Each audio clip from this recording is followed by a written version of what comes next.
0864. Stations your final time cue will be with 15 seconds until airtime. Mark, 15 seconds until airtime.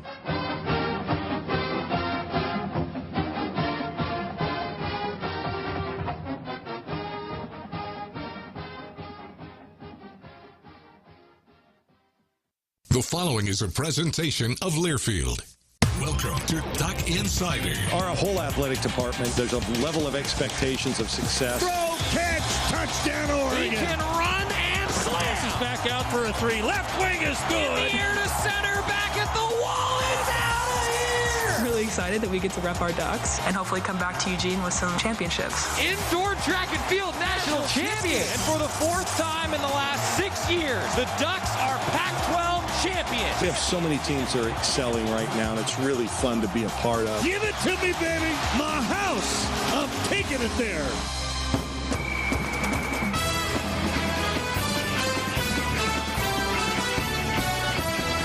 This is Duck Insider on the Oregon Sports Network from Learfield, presented by On Point Community Credit Union. Better banking, local solutions. Live from the Country Financial Studio, here's Joey Mack. So UCLA is going to inbound. It'll be Juzang. Ducks up by 3, just over 9 seconds to play. Juzang brings it up, pulling up for a right wing, long 3, too strong, ball tipped in the air, grabbed by Bernard at the buzzer, he doesn't hit it! Ducks get the win! Oregon takes down number 3 UCLA in Poly. The resume building win the Ducks were searching for, and they got it. Huge win for Oregon. 10th win of the year, and what a way to pick up win number 700 for Dana Altman in his career. He's the 24th coach to reach 700 D1 wins. And he does it by upsetting number 3 UCLA on the road in Pauley Pavilion. 84-81, the final. There you go. Goosebumps. Yeah, get to relive that. That was so much fun to watch last night and listen to Joey at his call. I'm Terry Johns in for Joey Mack, by the way. He's still down in Southern California. They got another one to get. They got number 5 USC tomorrow on the road. And if they play like they have, yeah, maybe more assists coach would want, but you got the win. They played hard. And Dana Altman was smiling coming off the floor. I don't think any of us, we were all in shock going, hey, he feels really good. And his 700th win, and we got a conversation he had with Joey Mack, by the way, coming up later in the show, in the postgame show last night. And Joey brought up about his first win, and it's a pretty good conversation. I think Dana was very appreciative of it, and maybe more so than he was with the entire media a little bit later on the Zoom call. But what a win. What a win by the Ducks. Knock it down to UCLA. Dick Vitale congratulating Dana for his 700th victory. And, only 24 have done it. He's in high cotton, as they say, right? He certainly is. And a Hall of Famer, future Hall of Famer, no doubt about it, Dana Altman. And hopefully get a national championship here before he finishes. He's got a shot at it, right? He can do it, no doubt about it.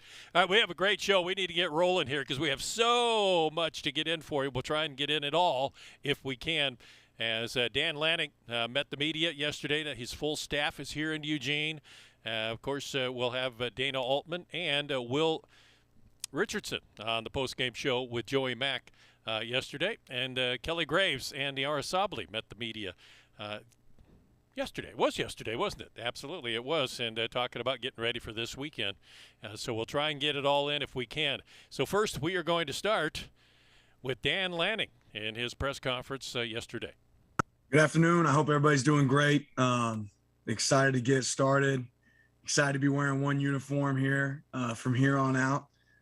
Certainly pumped up to be here today and the last few days here on Oregon's campus. Exciting for me. Our staff just got done doing a campus tour, and I just continue to be impressed with the innovation on this campus. Got to see Our academic center and our whole coaching staff got to spend some time over there in the Jayquist Center, see the track facility. Find out that we're the #1 sports business school in the nation. Just some of these things that just continue to impress me with where we're headed in the direction, and the excitement around our program and this university is thrilling. Obviously, this past week, past month for me and our staff has been a roller coaster, a lot of fun. I wouldn't change a minute of it. It's been such a rewarding experience getting to go compete with the guys that I've coached for such a long time, and finish it on a high note with winning that national championship. But with that being said, we'll go ahead and open this up for questions. Dan, first, congrats on Monday. A ton to go over with you in personnel, so I'm going to try and actually hit on 3 things within one position at once. Can you walk us through the process with Sean Dollars, confirm that Trey Benson may or may not do the same that you've been able to do with Sean and 7, and if you know what the status of CJ Verdell and Travis Dye is, if they're going to opt out of the draft and return, or if they've made a decision one way or another?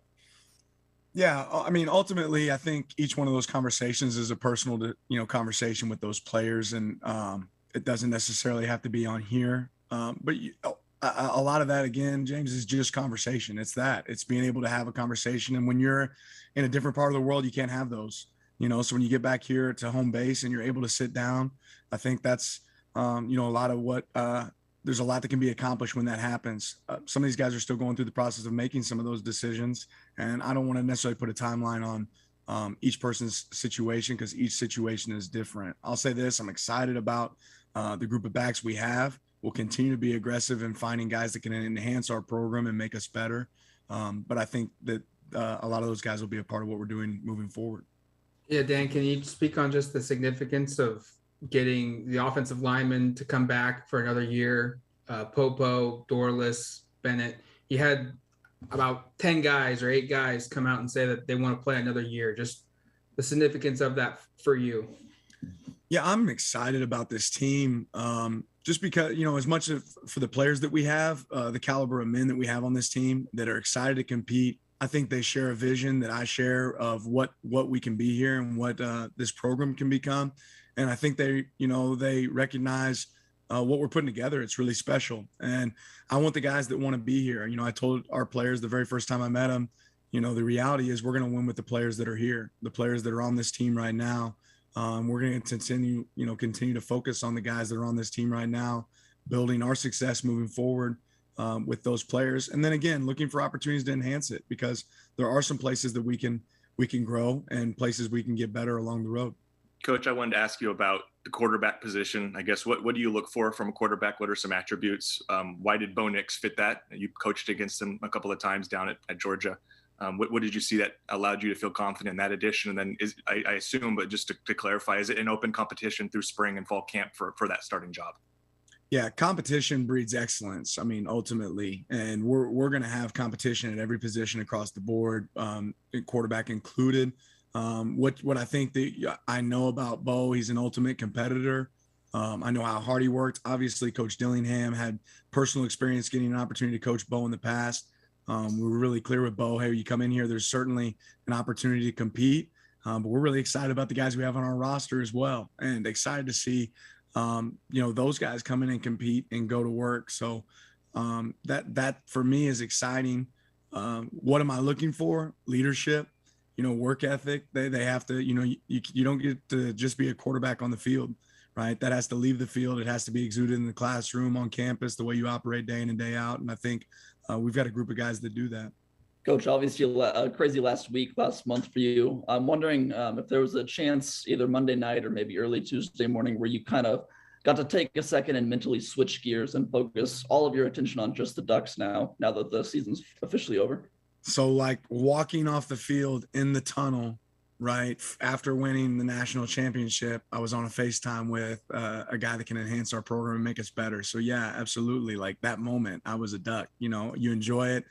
You get to coach your entire career and don't always get an opportunity to win a championship. But I've been fortunate enough to watch other people do that and juggle that in my time. I got to watch Coach Smart do that firsthand in his time going from Alabama to Georgia. And luckily enough, had somebody I can lean on during that process. But it's full steam ahead, Oregon, everything Oregon. And it was the minute I left that field and got the hug on the necks of the players that I love there, gave me an opportunity to move forward. And I'll say this, ultimately, a lot of the players that I got to visit with here at Oregon were appreciative of the commitment that I was able to make to the guys that we had there. It meant so much to me to be able to finish that season a certain way. And I think they were grateful and recognized, okay, wow, Coach Lanning says what he's about, but ultimately, I think I've said before, actions are so much louder than words. Getting to go back there and finish that the right way, I think spoke volumes to what I hope we can do here at Oregon and recreate.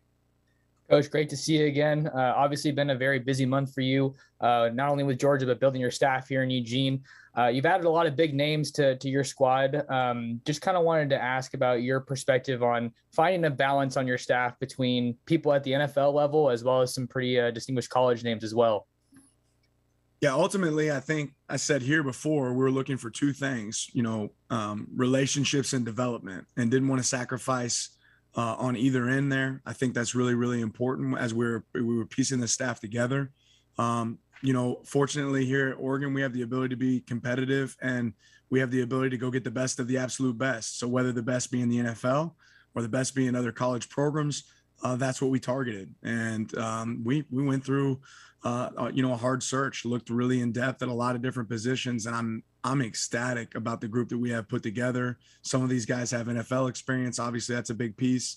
Some of these guys have been at the highest level of college, and some of them haven't, but just happen to be some of the best coaches I've ever been around or seen firsthand. So, what exists in front of us here is opportunity.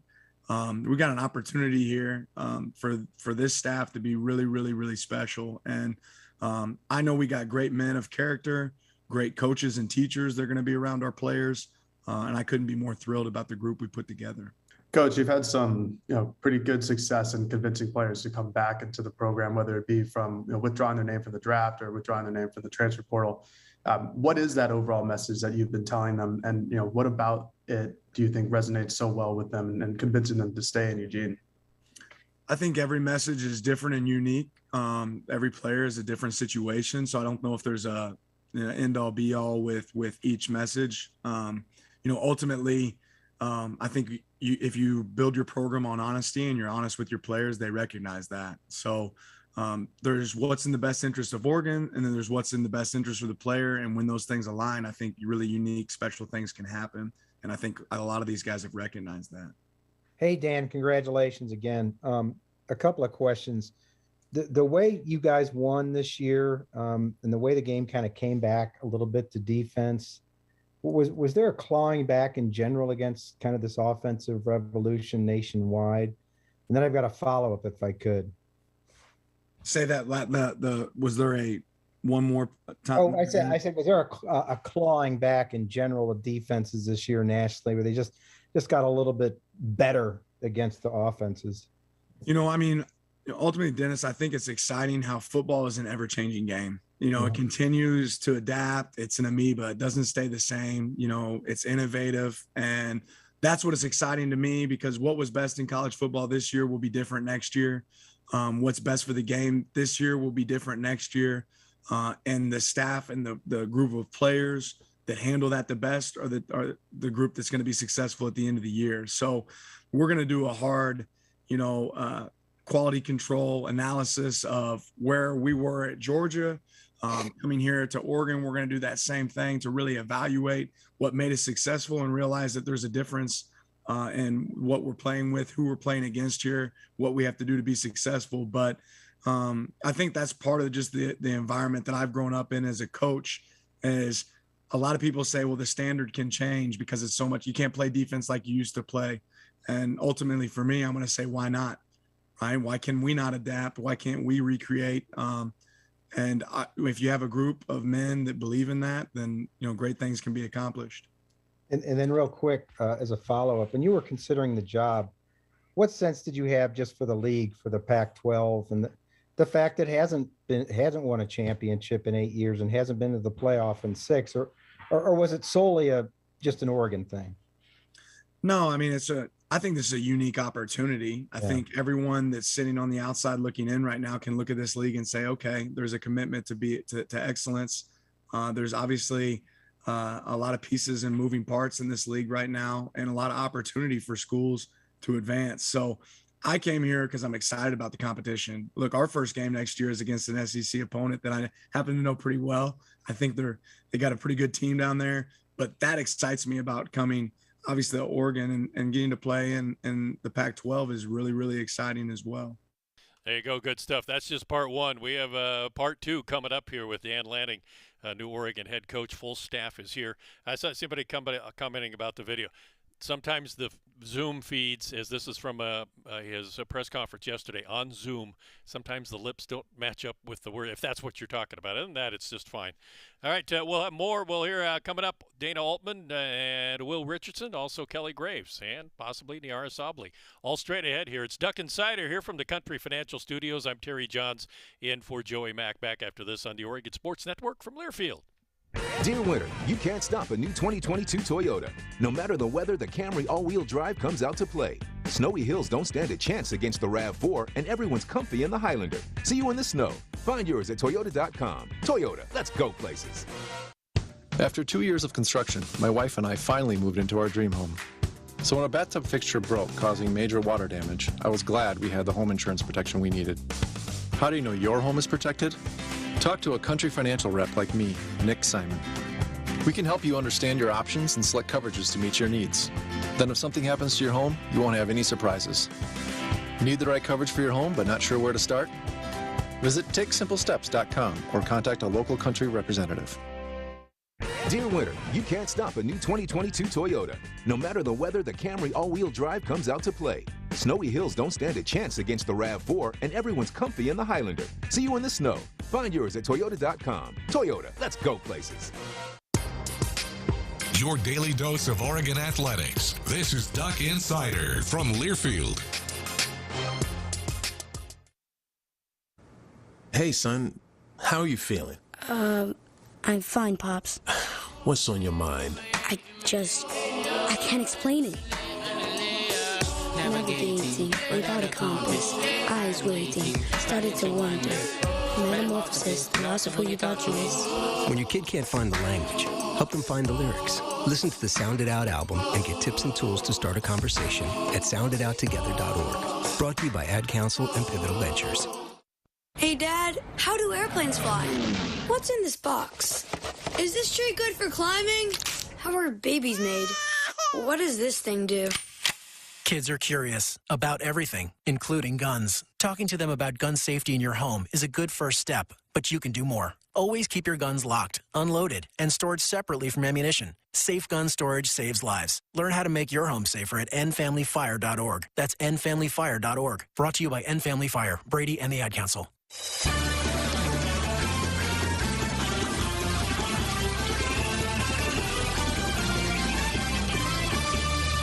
Hi, everybody. A good Friday to you. Terry Johns for Joey Mack here, Duck Insider in the Country Financial Studios. Let's get to part two with new Oregon head football coach Dan Lanning. Dan, congrats on the national championship win. Had a question about building out this staff. You know, your former head coach had a big quote this past year about the importance of recruiting and the lifeblood it is to a program. And basically all your assistants have that one thing in common. You know, you talked about development as well as recruiting, but how much in today's world was it a factor to have really good top tier recruiters at basically every assistant position you have on the field? Yeah, I mean, ultimately, I don't think it matters how good a coach you are if you're not able to have great players. I mean, I'm in, you know, I agree with Coach Smart, you know, very much so from that standpoint. Is I've always been the best coach when I had great players. But, you know, like I said, I think great people that have great relationships are great recruiters. And when you hire people that are genuine and, you know, have great relationships or are good communicators and good teachers, they generally are also successful at recruiting. Ultimately, what I look for and all that was guys that are good at everything they do. I don't feel like you have to settle and have one or the other. But we have to have great players here at Oregon to be great. As you guys continue to build your roster for this next month, how have you guys been able to evaluate the talent you do have? Is it just watching a ton of film? Like, do you happen to come across like a binder somebody forgot that had notes on people? Like how does that process go? And is there any communication with like the former staff at all just to know like what sort of team you got. You have a binder like that I can use? I mean, that would be awesome if you can. We'll take this offline and we can discuss that one. No, I mean, ultimately for me, yeah, like last night, it's still late nights and early mornings for us. We're sitting watching film of our current players. I think everyone thinks, for us right now, that we're evaluating all these players that are outside in the portal, or this high school recruit here, or this recruit there. I'm spending time last night watching film of our current players and our current guys. I want to be able to form my own opinion, because I told our team yesterday that when there's transition and when there's a new, it's an opportunity for you to be the absolute best version of yourself. I don't have to be the Dan Lanning I was at Georgia. I can be the best Dan Lanning I've ever been, right? And same thing for our players. Whatever the staff was before, and their opinion of you, that's great. But the reality is that person's not here. I'm here now. Be the best version of you. Recreate yourself. This is your chance to do that. And when change happens, I think there's new life. There's new opportunity. And again, I know this was a successful program. We're taking over a really good situation here. But I want to be able to form opinions on our players. I don't want to come in with preconceived notions about who's who and who's what. That being said, I know what's on our roster right now. I know we have some great talent at positions. If we continue to do a great job of acquiring more talent, I think we'll continue to be in the driver's seat. Hey, Coach, you mentioned just leaning on Coach Smart. I'm curious if he's giving you advice, or what advice you'd be willing to share with us on the transition from being an assistant and a coordinator to running your own program. I'd say my biggest ally with Coach Smart was more observation in the last month, in the last 4 years, in my time with him in Alabama. More than anything, rather than asking a question, I just watched how he operated day in and day out. After the game was over, he sent me a text message. Hey, love you, Dan. Got to remove you from the staff thread. And that's, appreciate you, Coach. But now we're on the other end of things. And that's like, I'll be forever grateful for what Coach has done for me and my development as a coach. And I will certainly lean on him. I got a feeling between now and game one, we probably won't talk as much as we might after we complete that game. But I know he will always be a resource there for me, and as I can be, hopefully, for him at some point, if there's ever some way I can help him. Hey, Dan, after the national championship, you talked about just having an uncommon number of vocal leaders on that Georgia team. So just curious, now that you're here, how do you go about identifying those guys on the Ducks roster? Time will tell. I mean, conversation, opportunity, I think it's, again, we'll keep repeating myself. It's going to be more about what we do and not what we say, but you have to create environments where these guys have an opportunity to be able to be vocal, speak in front of the team, speak in front of each other. You have to understand what makes a person operate and what makes them tick and why they go. And you can't do that without time. The unfortunate part for us right now is I haven't been able to go on the road once as a coach for Oregon and recruit, right?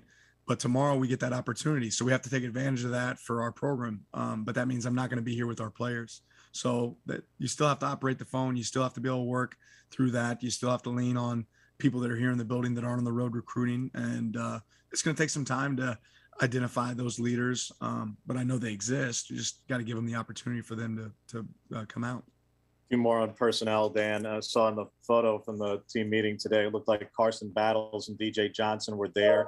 Have they formally decided to opt out of the draft and return? Is that the indicator there? Two guys I'm not even sure if you're aware of, because your predecessor kept it deliberately vague, but Lance Wilhoit and Jared Greenfield were away from the program this past year. Is it my understanding, are they no longer with the team in any way? And with all the churn, is your initial count their max 29 right now? A lot of questions there, James. I won't get into specifics on every single guy within our program. We're going to war with the guys that are here. That's what I'm going to really focus on. Our numbers, we're not going to necessarily be able to bring in an entire class. We're focused on the guys that are, like I said, here. Our number one job here is still retention of the guys that we have. But we are in the field of acquisition as well. So we'll look at the portal. We'll look at opportunities for high school players and junior college players that can enhance our program as we move forward. But as far as specific numbers, I'm not going to get into that on here. Hey, Dan, you guys have already obviously dipped into the portal for 2 players already. And I'm just kind of curious what that process was like when you're still coaching at Georgia. Like you said, you haven't necessarily even seen the players on your own Oregon roster yet. You're still going out and getting a couple guys that presumably can help you guys improve the team.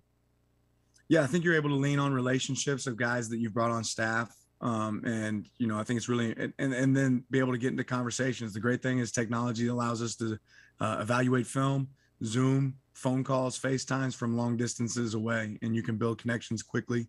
But we've leaned a lot more than anything on experience on our staff with people in conference and across the nation, lean on what we know about players personally, and then able to do some deep dives in research in the way guys can enhance us and help us become better.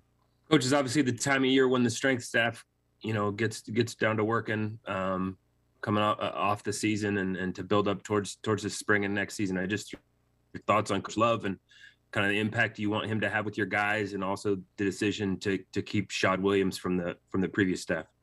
I'm so excited about Shad. You know, Shad is a guy, I mean, I don't know how open I can be about this, but he's a guy that I tried to work with before. I tried to bring him aboard before and join a program for me that wasn't here. I just am impressed with his ability to develop relationships with players. I think really highly of Shad, and Oregon was so special to Shad that Shad decided to stay here. So I told him, hey, if you wouldn't come to me, I had to come to you. And it worked out that we get to coach together, and I'm thrilled about him. Wilson and I, you know, we have a history together. We worked together at Alabama at the same time. I'm excited to see how much he has grown in the profession. The one word I would use to describe him is passion. This guy operates every single day with a unique, passion. I think I was in the office yesterday a little bit before 6 a.m. I said, hey, Wilson, just let me know when you get in today. He goes, Coach, I've been here since 4. I was like, okay. So this guy, he's wired different. He's special. He's really, taking a deep dive into the relationships with our players. So I'm excited to see that firsthand. And those are 2 guys that I'm thrilled. You know, we're also going to be able to keep Coach Davis here on staff in the strength room, something I'm really excited about. So we have a great base there, and we're able to bring a couple more guys that'll be great additions that we'll be able to announce shortly to help us in that room as well. Dan, can you give us just your thoughts on adding Christian and Sam from the portal and how they fit into the program? And then you mentioned a couple times just the opportunity to find more players to enhance this team. What are the areas you feel like you're going to try and shore up between now and the next signing day period? Yeah, ultimately, I think you have to look at being in a place where you're going to be able to bring guys that can make an immediate impact or create, healthy depth within your program, and there's some positions that there's specific needs. But I think that one thing that our roster has right now, it also has some position versatility. You talk about a guy like DJ that played tight end and outside linebacker this year. You talk about Powers who played on the D line and the offensive line. I just think you can go down the board. There's several guys on our roster who have done multiple things. So I think we'll have flexibility moving forward. Talking about Sam and Christian specifically, we have guys that we brought onto our staffs that knew those guys personally. We're able to speak to the character, the work ethic, the way they operated day in and day out. I think that was an important piece as we were looking to see, would this be a great fit? I think both these guys also recognized the opportunity that sat in front of them here at Oregon. These guys grew up big fans of Oregon. So being able to be a part of what we're doing moving forward was exciting for them and obviously us. There you go, Dan Lanning, new head coach and for football, and meeting the media yesterday, and then it was heading right out for recruiting. If you don't know, there was kind of a dead period for almost a month from the early signing period, and then on the 14th, today, they could start recruiting. And if you watch social media, if you follow social media, some players being recruited, they were having pictures of Duck coaches with them at midnight because it was the 14th. You could start hitting the road. They did it, or they were already on the road and had paid some visits. Pretty good, but it seems like a likable guy, and looking forward to spring ball and then getting ready for for fall ball and taking on his Georgia Bulldogs, his former team. That ought to be fun. It's going to be great. He seems like a good guy, good coach. All right, we'll turn to men's basketball. Back to men's basketball here from Dana Altman, and it wasn't with Joey. I'm sorry, it's with the rest of the media. We'll have that, and also Will Richardson in the postgame. That's coming up next as the Ducks with a big win over number 3 UCLA on the road yesterday. Back with that here on Duck Insider after this on the Oregon Sports Network from Learfield. From the weight room to the classroom, on the field and off it, On Point proudly supports University of Oregon athletics because student athletes do so much more than bring us pride on game day. They bring our entire community together in Eugene and all across Oregon. So whether you're watching the game in the stadium, at home, or at your favorite local business, their success makes all of us stronger. On Point Community Credit Union. Join in. OnPointCU.com. Federally insured by NCUA. Equal housing opportunity. As my family continued to grow, I realized I'd have to replace my beloved Jeep with something that has, well, more seats. I'm Jason Hines, Country Financial Rep and father of 7. Whether you're upgrading from your sporty ride with no room for a car seat or finally replacing your well-loved beater that still has a cassette player, you'll want the right protection for your new car. Work with a Country Financial Rep like me and get the protection you need at a price you can afford. Learn more at TakeSimpleSteps.com or contact a local Country representative. You're listening to Duck Insider. Duck Insider on the Oregon Sports Network from Learfield. Adopt US Kids presents What to Expect When You're Expecting a Teenager. Learning the lingo. Jelly. Jelly adjective. Jelly is a shorter, better way to say jealous. As in, Chloe, I am like so jelly of your unicorn phone case. You don't have to speak teen to be a perfect parent. Thousands of teens in foster care will love you just the same. Visit adoptuskids.org, brought to you by the U.S. Department of Health and Human Services, Adopt U.S. Kids, and the Ad Council. What is dedication? My daughter started making necklaces. She makes what we call affirmation fashion. I tell her every day that your black is beautiful. And if there's anything better than being beautiful, it's being smart. And if there's anything better than being smart, it's being kind. And reaffirming that every day is our method of making sure her chin never drops. That's dedication. Visit fatherhood.gov to hear more. Brought to you by the U.S. Department of Health and Human Services and the Ad Council.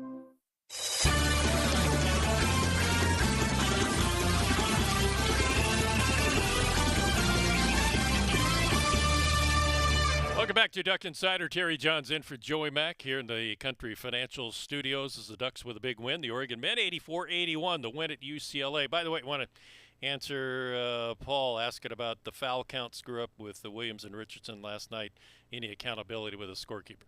In men's or women's basketball, I know Kelly Gray's first year at Utah, there was a foul up and did cost the Ducks a game. And I don't think there is much. I think what happens is probably you mess up too much, you get fired, and you don't scorekeep anymore. I think that's about it, is probably the accountability. All right, let's hear from Dana Altman addressing the media last night after the victory. Coach, congrats on the milestone, getting to 700 wins. Looked like you allowed yourself a smile or two on the court after the game. What kind of emotions were you feeling in the moments right after this one? Oh, really happy for the team. You know, it's been a frustrating period for all of us. As a coach, teacher, you know, you want your guys to perform well, and you know we've been doing C and D work, and you should be doing A and B work, you know, and so as a coach, teacher, that's frustrating. For players, it's frustrating. So I understand that. You know, we, as a coaching staff, tried to help them through that. You know, they really responded tonight. We've been getting some great leadership from Will. I mean, he's keeping the guys together and really talking to them. And, you know, Eric played good again. Jacob was really good tonight. And so, you know, that leadership and keeping guys together and fighting through adversity. We tried to give it away. You know, we made 2 really bad plays there with 2 timeouts left. I mean, we got Eric throwing it in. We got Jacob, you know, Quincy, you know, old guys, and they're just burping it up, you know, with 2 timeouts. You just can't make that mistake. But really proud of the way they fought back and they fought through it. And, you know, we haven't fought adversity well throughout the year, but we sure showed a little growth tonight. And I thought it was really important, getting that tip and Will get to the basket a couple of times, and I thought that really set a good tone for us. And then Jacob finished it all. Dana, as I was asking Will, it's one thing for an individual player to build confidence off of a lot of isolation sets, but you guys have run more isolation, particularly in the half court, obviously in these last couple of games. And tonight, I think it was only like 6 assists. How much confidence are you gaining as a coach, not only in Will, who's done it, but in Jacob in particular, offensively, when he does what he does in the second half and overtime in this game? No, when he gets it rolling, he gets downhill and he's shifty. And then he pulled up and hit a couple, which really puts a lot of pressure on James. He got to the basket, and they tried taking the basket. Now he hit a couple pull-ups. That really puts pressure on him. But I thought a big key was us coming out and hitting some threes to start the second half. We went 1 for 9 the first half, and they really got it packed in there. And as soon as we hit a couple threes, now those driving lanes became a lot better, and we were able to get to the rim. But the first half, it was clogged up because, we were 1 for 9, didn't hit anything. And so they just kind of packed it in a little bit. But when we hit those threes to start the second half, I really thought it opened up the floor for us. And just your thoughts on your defense. It felt like maybe they scored quite a bit, but it felt like you made it really hard, even when they did score. Well, we'll take 39% on the road anytime, especially against an offensive team like, UCLA. I think their Ken Palm numbers, were like 16 or 17 offensive, production. They're a good offensive team. And for us to hold them to 39%, I'll take that. I definitely take that. We made some mistakes, but I thought we did a lot of good things. And I think the rebounding was fairly even. I didn't see a stat sheet.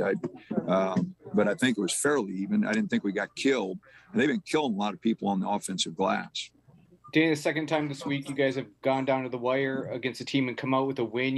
What's the importance of that going forward? Obviously, other than just the win, but kind of the confidence that it gives your team in tight games? Oh, absolutely. No doubt about it. We lost the 2 close ones to Arizona State and Stanford, and that hurt. We didn't finish those games. And so we needed something good to happen. And, this really gives us a big lift, no doubt. And I hope it gives the guys some confidence, even though we didn't make good plays. I mean, like I said, those 2 turnovers to end the game, just inexcusable for a vet team, and especially with 2 timeouts. I mean, we didn't have any timeouts, could have probably lived with them, but with 2 timeouts, and, we've got to make better decisions than that. Coach, how do you bottle this confidence, this momentum, and turn right around on Saturday and play another top 5 team in the nation? Well, it's a great opportunity, and that's the way we're going to sell it. We're going to go back tonight and eat and get a shower and get to bed, and have a light workout tomorrow and play at 8:00 on Saturday night. It's another great opportunity. And I told our guys, we can't let any other opportunities slip. We've already had our mess ups. November and December were our mess ups, and if we're going to make anything happen, we've got to approach every game with a sense of urgency if we want to put ourselves even in any type of contention for anything. Because right now we're so far looking in. We're on the outside looking in so far. We got to have a lot of big nights like this, to put ourselves back into contention. And our guys know that. Our guys know that. They look at those stats. They look at where we're at. We've got a long way to go, to even think about some postseason. So all we need to worry about is Saturday night and swing away and try to get another big one. Those guys got us twice last year, so we should be, set to go and know how difficult it's going to be. Just because he made such a big deal about it last year, Dana, I'm sure there's a degree of both respect and rivalry to it. Does this mean something to win at UCLA after Mick was griping so much about you guys not seeing him last year? Oh, no, I like Mick. Mick and I go way back. you got to always be excited about when you have tradition-rich programs like UCLA and Arizona in your league. It is something that, you want your guys. That's why, we want guys to come to Oregon. We've had some success here and we want to make sure that we take care of business when we have an opportunity like this. But, UCLA is a very good team. They're very experienced, really well coached. I'm just happy that our guys D'd up and really made something happen, gave ourselves an opportunity to win. And it's a big win for us, James. And, I hope, that it puts our team together, gets us more connected, and gives us an opportunity to grow from here. There you go, Dane Altman last night addressing the media after his 700th career win, 84-81. As Will Richardson also got in on the Zoom meeting with the media. Let's hear from Will. Hey, Will, could you just talk about regrouping for overtime after the way the last minute of regulation played out and how you guys kind of found the fortitude to put that behind you and pull this one out? I honestly would say just from my earlier experience this year, we had a couple games, where we hit a hump in the game and we didn't really get over the hump.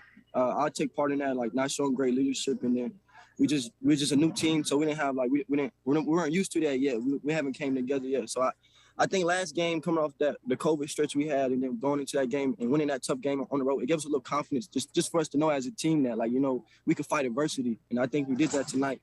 The leaders stepped up, especially like Jacob and Davion on the defensive end, and then they got themselves going. Eric's finally playing a big role again, so the whole team just coming along, and it's just fun, exciting. Yeah, Will, can you just speak on Jacob's play and the big shots he was able to hit for you guys down the stretch multiple times? That's just all confidence. Like, as a team, we're coming together. This is feeling like one of the teams I've been on before, where everybody really likes each other and everybody cheering for each other. Nobody's mad about playing time. And we're starting to realize that. We're starting to buy into the team effort. And any day, anybody can have a big day. And today was Jacob's day, and he stepped up to it. Will, kind of following on that, it's one thing to be confident in yourself when you're doing a lot of isolation, as you guys have. But on a night where I think you guys only had like 6 assists, so it was a lot of isolation play. How much confidence does it build in each other? Because when you see Jacob doing what he's doing, when you see Davion doing what he's doing, when you see Folly inside doing what he's doing in the first half, how much confidence are you building, not just in your own self? You're a confident player, you score a lot, but in each other, because some of these guys weren't necessarily delivering back in November or early December. It's big. The confidence was big, but a lot of it comes with comfortability. Like, everybody's getting used to the system. We're in January now, so everybody knows the plays like the back of their head. We're learning how Coach Allman and the coaching staff wants us to play, the speed they want us to play at, what shots are good shots, what shots are bad shots. So everybody's starting to learn the system, and then once you learn the system, then you learn what spots you're gonna pick. And JY's starting to learn the spots he's gonna pick. We're starting to buy in at starting the game off feet and Foley, getting them going. He's a big piece, and everybody's just stepping up, playing their role. And I think the thing that helps us the most is, like, this week, it just, like, coming out of the COVID stretch, we just felt like closer than we ever have. I don't know what happened, but the team just feels as close as we've been all year long, and it's starting to show on the court, There you go, Will Richardson last night addressing the media as well. All right, we got to hurry up and get the birthday boy. It's his birthday today. Kelly Graves talking about this upcoming weekend, big upcoming weekend for the Oregon women. Arizona, number 7 tomorrow, and on Monday, number 10, UConn. And we'll hear from the big guy, the birthday boy, next after this on the Oregon Sports Network from Learfield. At Shadow Hills Country Club, our all-inclusive event pricing allows us to take care of all of the details while you enjoy your event. Our wedding garden, expansive grounds, ballroom, and meeting rooms can accommodate any size event and come complete with full catering and service staff. From weddings to business and social events, Shadow Hills offers the benefits of a resort atmosphere and the peace of a country setting just minutes from downtown Eugene. For more details, call us today or go to shadowhillsevents.com. Money isn't interested in the fact that you dream of going to Greece, and it doesn't pace at night wondering how you'll pay for braces 3 times. The point is, money without people is just money. Only people can use it to run the family ranch, buy their first house, or adopt a happy old dog. To us, the powerful thing about money isn't money at all. It's helping you harness the power of yours. On Point. People are the point. Federally insured by NCUA. Equal housing opportunity. This is Duck Insider, presented by On Point Community Credit Union on the Oregon Sports Network from Learfield. These are the sounds of a dinner that almost didn't happen. A dinner now served, thanks to people like you. Due to COVID-19, 17 million more Americans may face hunger. Feeding America is helping our neighbors in need. And if you're able, you can too. Donations are being accepted at feedingamerica.org/coronavirus. Brought to you by the Ad Council and Feeding America, 200 food banks strong. It's time for today's STEM tip. Okay, you know recycling is important. No one wants plastic in the ocean. Here's a cool way to repurpose a plastic bottle. Build an awesome terrarium. Cut a large plastic bottle in half and fill the base with sand, pebbles, potting soil, and your favorite plant. I chose an African violet.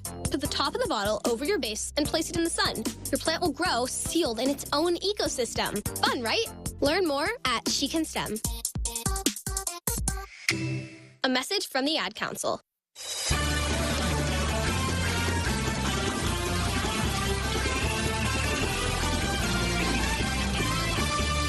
Hi, everybody. Welcome back to the Country Financial Studios. Duck Insider Terry in for Joey, and got to quickly get to the big guy, the birthday boy, Kelly Graves, yesterday addressing the media, getting ready for this weekend. Coach, just I guess starting with Sedona, what has she been able to do the last couple of days? I'm not sure you didn't know exactly what the protocols were, but you thought 5 days. That time has passed. Is she back? And then I guess we have to ask, anyone else that is questionable for this weekend's games? No, everybody practiced today. So I'm assuming, unless they feel ill between now and game time and get tested, I think we should have what we have. Yeah, everybody's good, including Sedona. I mean, she's practiced the last 2 days, hasn't gone too hard because she's just working her way back in. But she's looked okay, actually, the last couple of days. Just winded. Kelly, correct me if I'm wrong, but I believe this is one of the first times she'll be facing a former player in Chavez. And I know she's coming off the bench for them, but just in terms of obviously her familiarity with what you guys run and calls and beyond personnel, obviously. I mean, they know your personnel, whether she was there or not. But just what goes into that? Because, like I said, correct me if I'm wrong, but I think this is the first time you've had to deal with that here. Yeah, to be honest with you, I haven't even thought about it or worried about it.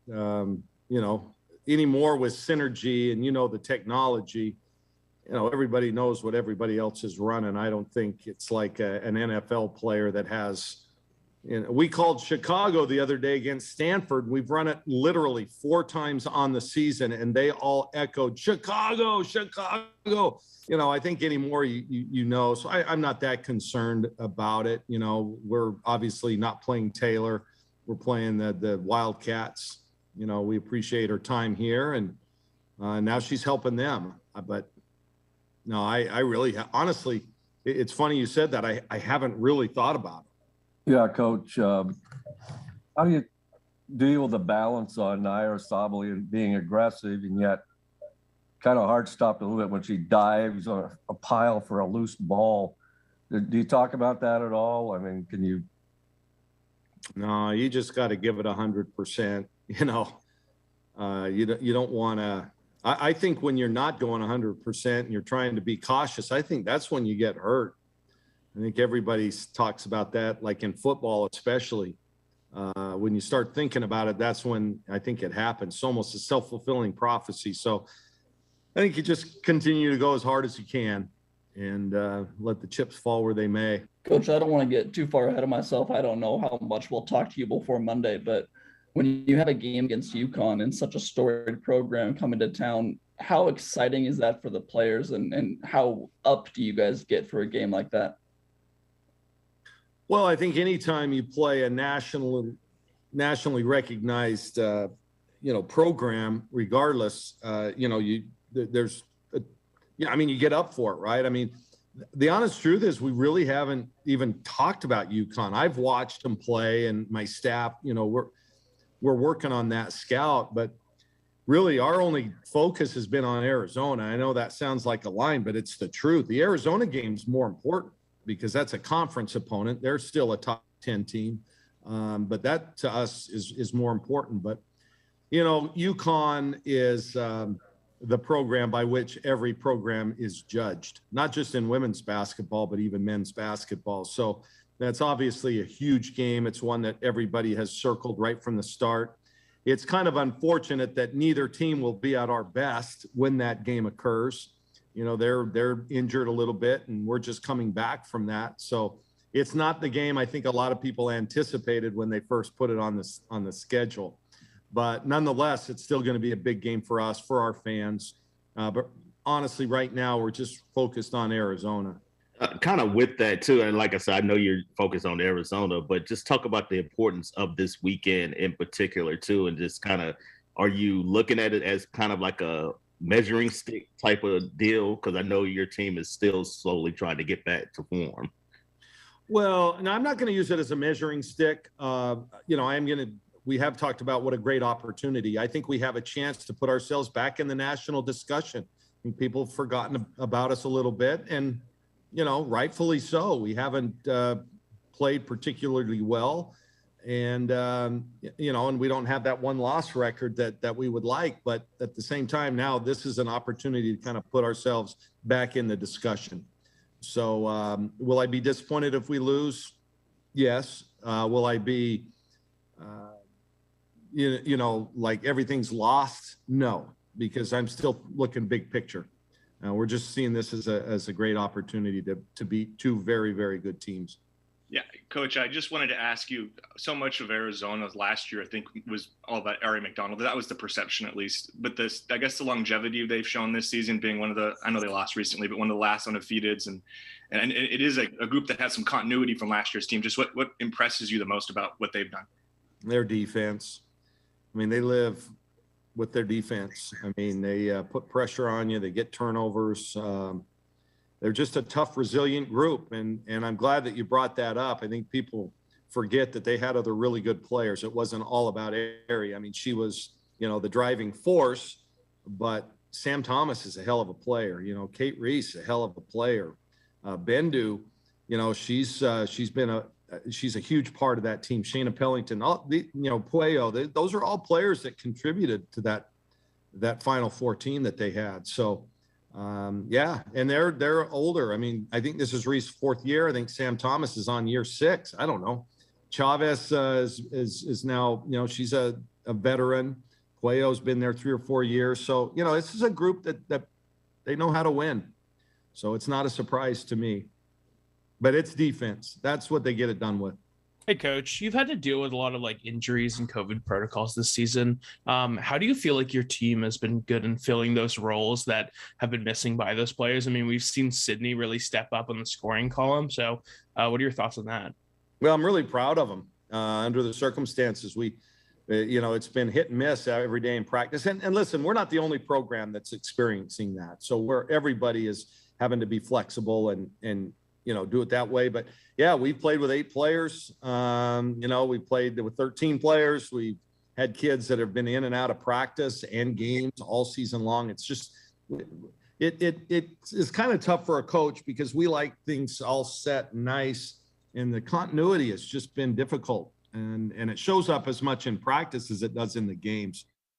All right, there you go. The birthday boy. Happy birthday to Kelly Graves as they get ready for a big weekend. We'll wrap up this show.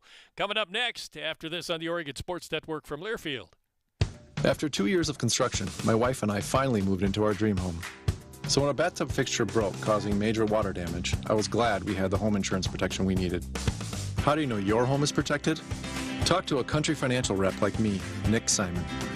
We can help you understand your options and select coverages to meet your needs. Then if something happens to your home, you won't have any surprises. Need the right coverage for your home but not sure where to start? Visit TakeSimpleSteps.com or contact a local Country representative.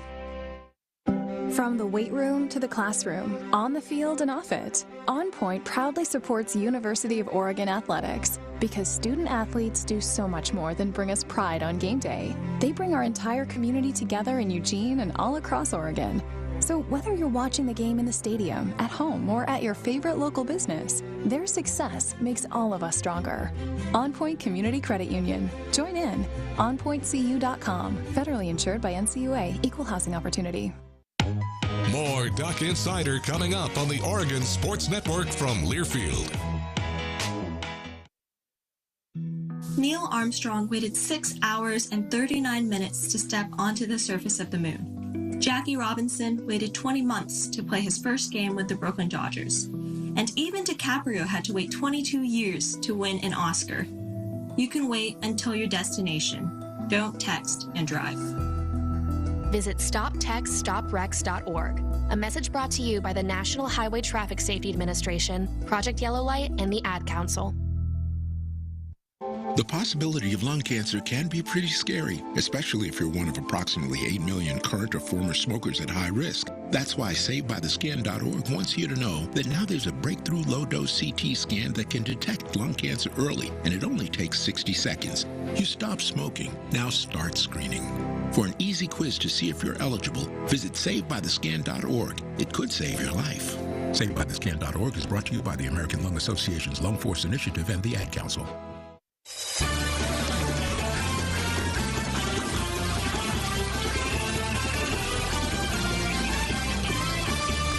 All right, what a show, huh? Man, you don't very often you get Dan Lanning, you get a call from Joey Mack, you get Dana Altman, Will Richardson, Kelly Graves.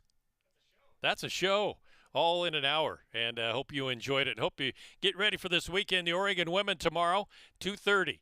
And a 2 o'clock pregame show on the Oregon Sports Network. Bev Smith will be joining me coming back, and we'll have the action for you. Have the pregame show at 2 o'clock and at 2:30. Number 7, Arizona. And then on Monday, it's Big Monday, the game at 2 o'clock. And Martin Luther King Jr. holiday, right, on Monday. So some of you I know will have it off, so that should work out fine. 1:30 pregame show on that one, and that's on ESPN2. And tomorrow, I think it's only Pac-12 Oregon. So television-wise, those of you planning on that, hopefully some big crowds. Some of the crowds have been down. I know football, but now football's over. So hopefully a big crowd for both of these games. And get rocking and rolling and show Arizona and UConn what women's basketball is like playing at Matthew Knight Arena. Hopefully we'll have that. That ought to be pretty good. Other sports going on, track and field, as we mentioned, they're over again still in Spokane. The Cougar Classic. Men's tennis going on tomorrow, as well as women's tennis, I think, as well, if I can get it to, okay, not going to cooperate? You not? Okay, there you go. Here we go as we scroll down here. Men's tennis Saturday, and then there was a cancellation on Monday, but they're replacing it with Portland State. Women's tennis also on Sunday. Is there women's tennis? No women's tennis Saturday, but just on Sunday. And then, of course, we finish off the long weekend with the women's game against UConn basketball. So that'll be a lot of fun. Joey Mack tomorrow night. I think it's 8 o'clock, the tip-off at the Galen Center against USC, number 5 USC. Somebody asked Ducks men should be in the top 25. You win tomorrow, I would say so. Have a great weekend, everybody. People do some pretty cool things in their 40s and 50s, like go back to college, learn to skateboard. Okay, maybe that one's not for everybody, but saving for retirement is. At aceyourretirement.org, you can get on track with your retirement savings no matter your age. Just have a free 3-minute chat with the friendly digital retirement coach, Avo, and receive personalized tips to help boost your savings. Start chatting with Avo today at aceyourretirement.org. A message from AARP and the Ad Council. Papa, why can't we telegraph